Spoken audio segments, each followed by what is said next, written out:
Pre-team coaches, this video is covering phase 4 and what we're doing on beams 8 and 1.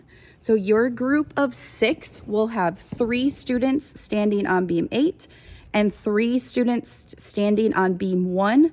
They should be equally spread out and they will all be performing at the same time with the coach's voice. The lesson plan says to repeat each of these things on your beam twice and then switch spots with each other. But I think the first week you should try once and make sure that fits in first. So this one can be a little bit tricky for coaches who are not used to leading group in this way. So the first exercise they're practicing is labeled on the lesson plan. Start position, letter T, lunge. So we want to be saying to the gymnast, start position, arms crown. We want to be looking that their scrunchy foot is sticking out in front, that their body is straight up and down, that their fingers are in crown, that their ears are covered up, their chin is lifted up, and notice that vertical line from her hands all the way down to her foot. We want to work on this position, but we really don't want the kids standing like that for more than 5 seconds because they will be too tired to stay in a good position. Then you say to the kids, letter T, and then count down 5, 4, 3, 2, 1, and lunge. And then you want to wait here till everybody's in their lunge. And that's where you could look around and say, bend your front knee or straighten your back leg or cover your ears up. And then once everybody's standing still, say, and rest. Now, during this time, as you're correcting kids, they are going to be standing in those positions a lot longer than you think. So you just cannot take too much time correcting in the middle. You've got to keep moving or they will get exhausted. So then you would say, switch beams with your friend. So then whoever's in the middle would go wherever their friend was in the middle and so on and so forth. So they'd want to know who their partner is so that they could switch spots with them so they can go quickly. Also, make sure they're using walking feet. The next item is labeled lock and pivot turn. So you'd want to say to the kids, everyone stand toe to heel with your hands on your hips and your scrunchie in the back.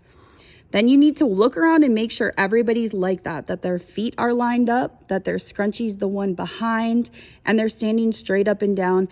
And that's where you're really gonna have to be patient and use a nice voice and help them learn the words toe to heel, hands on your hips, and scrunchie in the back.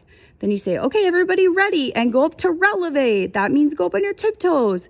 And then put your arms in crown. This is called lock. You want to be straight up and down, reaching for the ceiling as big as you can. And then after about 10 seconds, you want to say to the kids, and pivot turn. That means to spin on your feet so you're facing the other way. Remember, you don't want to walk your feet when you do that. You want them to spin and stay in their place. And then rest.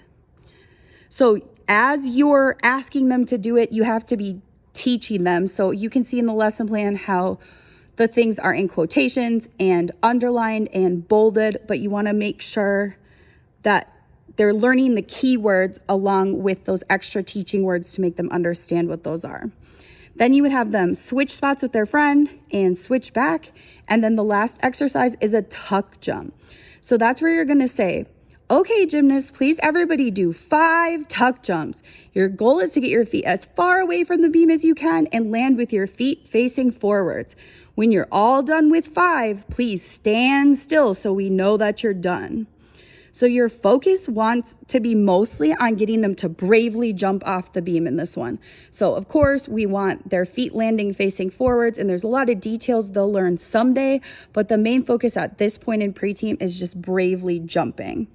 Then you'll also need to make sure that you're paying attention to how many they're doing, because we're going to ask them to do 5 and some kids are not going to be counting and they're going to keep doing it until you tell them to stop. So hopefully then you can figure out when most kids are done and say, okay, everybody stop moving. Remember, after we did 5, we're supposed to make our body be still. Now everybody switch beams with your friend. And then once everybody's there, then you can say, we're going to try it again. Go ahead, 5 tuck jumps. And again, try to get them used to counting to 5 and stopping when they're done.